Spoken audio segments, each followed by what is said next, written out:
Welcome to Good Friday. Friends in the sanctuary and joining us online, this is a somber and dark day in the seasons of the church year for obvious reasons. Tonight we celebrate, or at least commemorate, the death of our Savior. And here at Emmanuel, over these last weeks, we've been reading through the Gospel of John to understand the life and the teachings of Jesus that brought him to this point. We see in the very beginning, he is portrayed as the light that is coming into the world, the one who will show the way. He's immediately portrayed after that as the Lamb, who will stand as a counterpoint, a counter-example to the emperors and the rulers of this world. He tried, as he walked this path, to embody the kind of humility, embody the kind of pure embrace of creatureliness and humanness that we learn in the season of Lent also. And it is this path that he walked that leads him eventually to his own suffering and death, something we're all accustomed with in different ways. But he showed a different way. The promise that he gave was that the path he was walking, the way he was showing us through this wilderness, would actually lead to true life. It would lead to real abundant life and the realization of God's promises. But it is all hinging on this word faith, this word trust.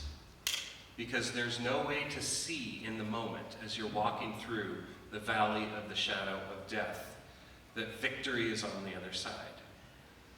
Jesus was embodying this faith, and he asks us to walk with him, to not flinch, to not look away, as he willingly embraces what it means to be a fractured and broken and mortal human being. It's all about the faith that God will have his back on the other side. But that doesn't allow us, that doesn't give us permission to pretend the pain isn't there, to pretend the bodies are not actually broken, and the minds and the hearts wounded along the way. And so we simply sing our prayers tonight, and we hear the story from the Gospel of John of Christ's suffering. And the invitation is to not look away, but to see in him yourself as well, and to cling to the hope that brought him through to Easter Sunday. Would you please join in singing out loud or in your hearts as we walk this journey with Christ tonight?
Jesus from Caiaphas to Pilate's headquarters.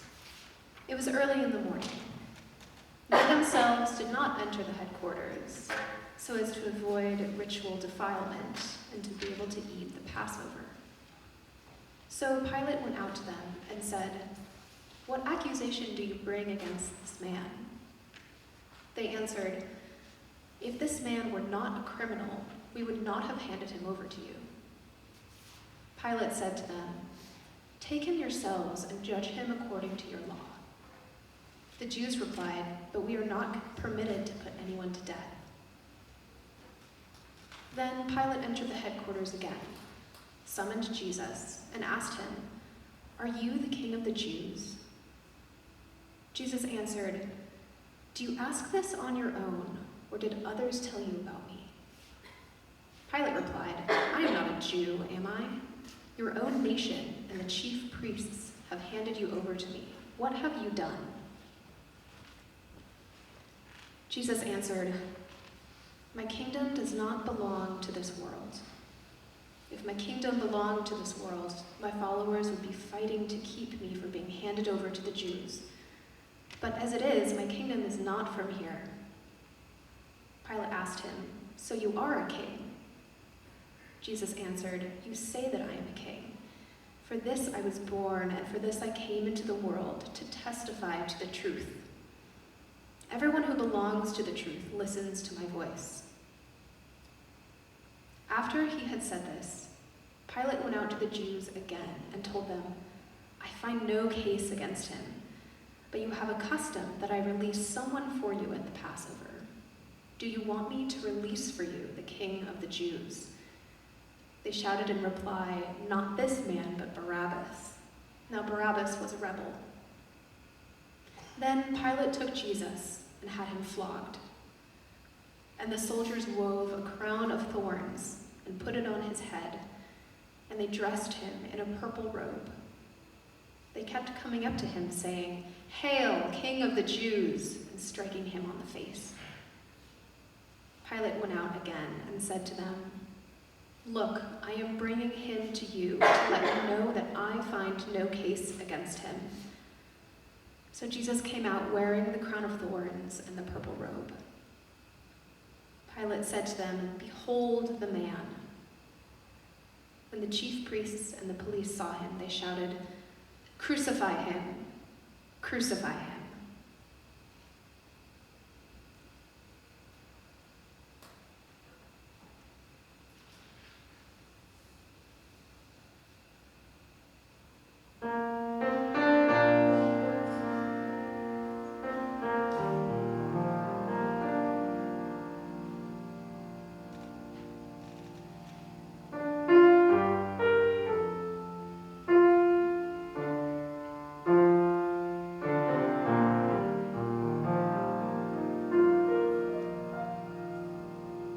Listen, God, please pay attention.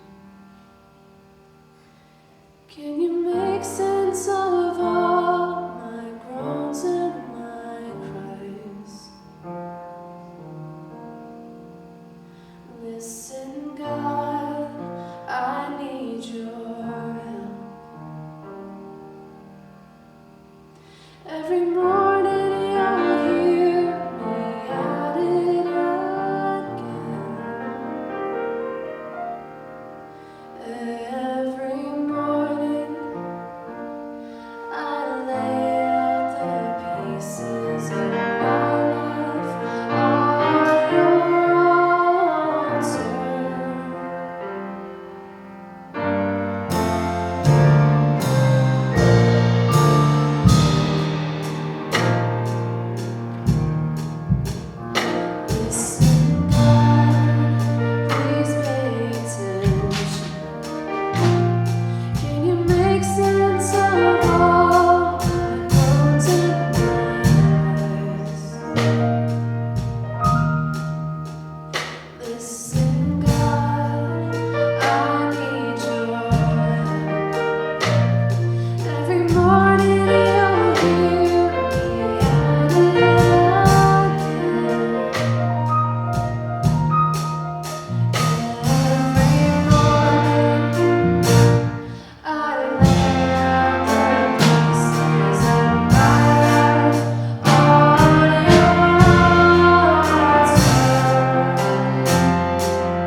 again, "Shall I crucify your king?" The chief priests answered, "We have no king but Caesar." So they took Jesus, and carrying the cross by himself, he went out to what is called the place of the cross, which in Hebrew is called Golgotha. There they crucified him, and with him, with 2 others, one on either side, with Jesus between them. Pilate also had an inscription written and put on the cross. It read, "Jesus of Nazareth, the King of the Jews." Meanwhile, standing near the cross of Jesus were his mother and his mother's sister, Mary, the wife of Clopas, and Mary Magdalene. When Jesus saw his mother and the disciple whom he loved standing beside her, he said to his mother, "Woman, here is your son."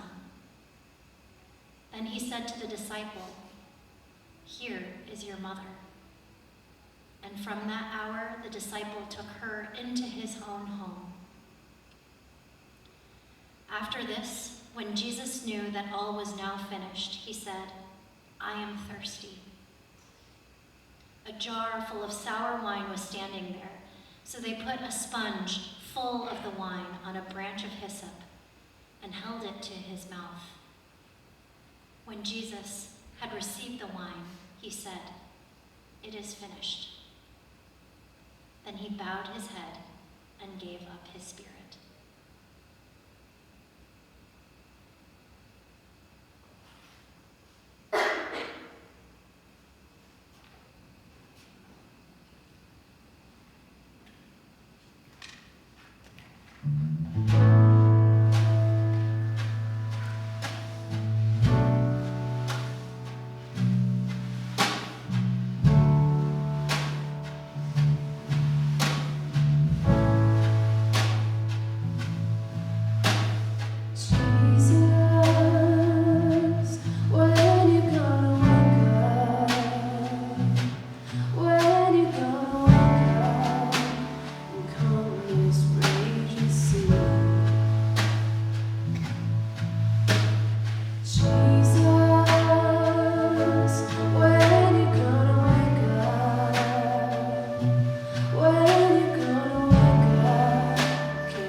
this place into Holy Saturday, a time of silence, a very human time that we live in all of our lives in some ways, a time that asks us, will we walk with Christ in the faith that his downward path, his unclenching of hands, leads to the blessing that we're seeking? Or will we be sucked back into the games of our hearts and our world? There's no proof in the middle time. There is silence now. Can we bear the silence with Christ without selling our souls to any Caesar or other king? Bless you on this journey of our lives. Go in peace.